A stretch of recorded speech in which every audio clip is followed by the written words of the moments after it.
Jessica here. I wanted to make a quick update video because so many of you have been asking about how Sloan, my rescue tiger Oscar, has been doing. So I wanted to give you an update. And also I'm just gonna do a little activity today. I am going to make a little kind of like how to make a dirted planter for my indoor trough here, because that's part of the Sloan update. So we're going to make a little planter to put into this 100-gallon trough. And I'm also going to give you an update on Sloan. So stay tuned and thanks for watching. Okay, so I'm going to assemble this planter for the 100-gallon trough. I just cut some Luminophila sessiflora from my 75-gallon to plant in here, and then I have a Hydrophila nymphoides from one of my planted tanks right here on the rack across from me.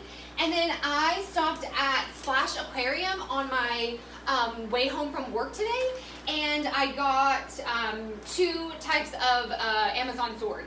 So we're going to start by putting some of this organic Miracle Grow into this little guy. I was gonna buy Fluval Stratum, but when I was at Lowe's, I saw organic Miracle Grow for like $6, and I was like, yeah, I'm not gonna pay double for aquatic soil when I can just cap some dirt.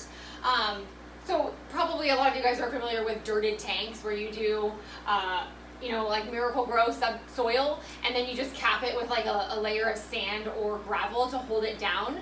And then that way it's kind of like having a layer of a fertilized planted substrate, but it costs a fraction of what you would pay for like Amazonia or Fluval Stratum or Eco Complete or whatever. So I took the cheap way out today because it's kind of on a whim, and I did. So I'm gonna try it for the first time and see if it works live on YouTube. So if all this soil just flows to the top, that's something that could happen. So we'll see. So then I'm going to take some of the gravel that I have in this pond, and I'm gonna cap this substrate.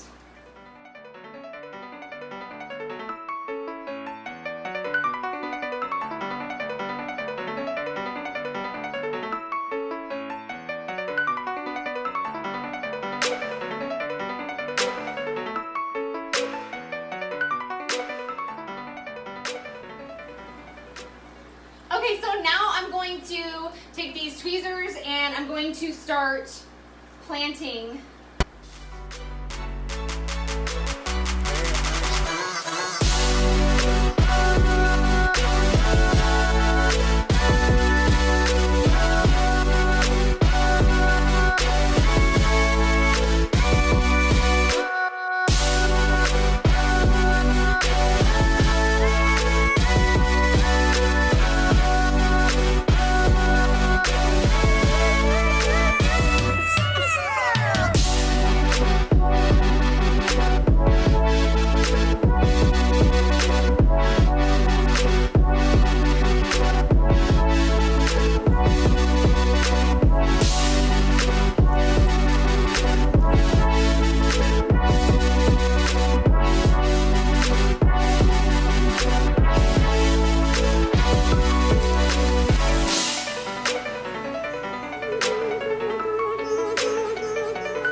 Okay, so just really quickly, the update I have is very short on Sloan, but I did have her in this 40-gallon breeder for the last 4 months.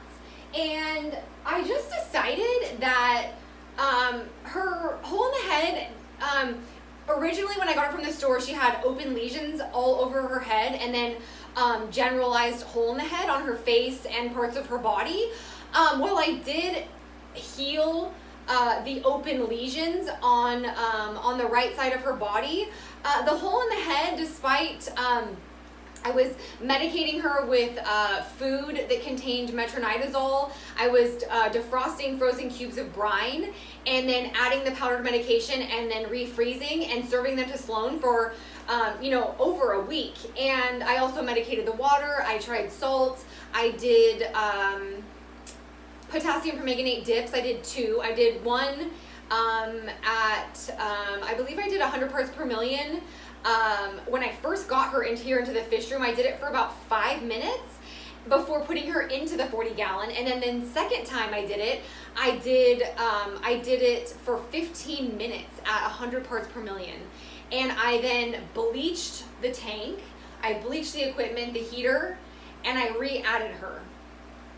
I believe there was more that I have tried, but I can't get the progression of new lesions of hole in the head to stop forming on Sloan. So despite being with me for 4 months in excellent water quality, regular water changes, several rounds of different medications, Sloan still continues to develop new sores of hole in the head. So I don't know why that is, but the bottom line is that I've kind of resorted to, it was yesterday actually, Valentine's Day, and I was like, maybe dilution is the solution. I mean, that's something that I've read online for many different cases of fresh and saltwater fish, and it's the only thing that I haven't really done because the only tank I really had for her was this 40 gallon.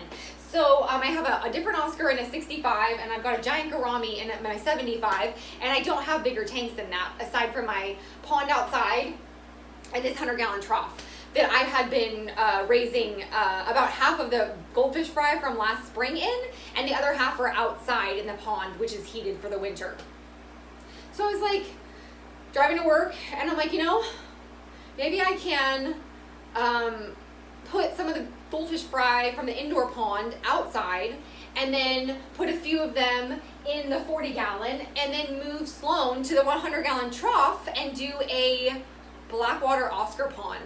So, Blackwater Oscar pond, that's what I'm doing. So I'm pretty excited. I moved Sloan late last night on Valentine's Day, and she's still getting used to, when you go over the pond, she's used to being seen from the side. So just in the last 24 hours that she's been in here, every time I go up to the pond, it's like the shadow of a bigger fish. So she feels like she's being preyed upon. So Sloan is doing a lot of that typical Oscar pouting, laying on their side. I did give her a large piece of wood that I had in the 40 gallon with her, and she loves that piece of wood. So I did put it with her in the trough. And then I also put my Laprade Bisher in here with her because I had originally had it in my 75 gallon with my giant gourami, but it grew very quickly, and it went after some of my black skirt tetras. So I moved the Laprade Bisher a couple, 2 months ago probably, and I put it in this 40 gallon with Sloan, and it's significantly smaller than Sloan. And so that was one of those things where I'm like, this can go 2 ways. Sloan can think this is food and eat the Bisher, or this can be a friend for Sloan. So Sloan decided to be friends with the Bisher, and she never went after it. So I have also added the Bisher into the 100 gallon trough. So I will have more footage on this as it progresses because I want to, I just did the planter for it. I want that to fill in. I do have gravel substrate on the bottom that Sloan also had in her 40. And then I have a piece of wood in here. I might want to do some kind of immersed planters or pothos or something like that in the future. So this will kind of just be a work in progress. I've got 2 heaters in here because I don't have any over 50 watt heaters because my tanks are all fairly small, and my biggest heater is in the 230 gallon outside. So I have 2 heaters in here, and I've gotten the temperature up to about 77 in 24 hours, and I'm thinking it will still continue to rise. The other thing is I'm going to lower the water level just slightly on this in the long term. It's about 4 or 5 inches from the top right now. Sloan's been in the 40, and I did have a little temporary lid on here. I haven't witnessed her to be a jumper. that's not to say that she can't or that the visor won't. So I'm gonna lower the water level a little bit for starters, and then in the long term, maybe I will get some kind of netting to put over this, but right now, having been with Sloan for 4 months, she seems to get excited and flash through the water really fast and make a big splash, but she hasn't been one where I've heard her hit the lid, or I've heard that with other fish, like my giant gourami does that.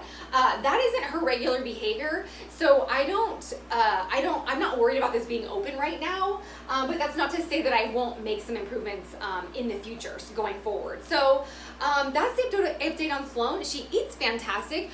She's super active. She's really fun to have. My son and I love to make her jump out of the 40 that she was in. We would make her jump out of the water by hanging like earthworms over it, and it's a blast. So I guess that's the update. I'm keeping Sloan. She's going to be in this Blackwater trough, and we're going to make an adventure of it. So anyway, thanks so much for watching, and until our next update. And thanks so much for asking about Sloan, all of you that have checked in with me and asked how she's doing. I'm really excited about it. So anyway, thanks again. See you soon.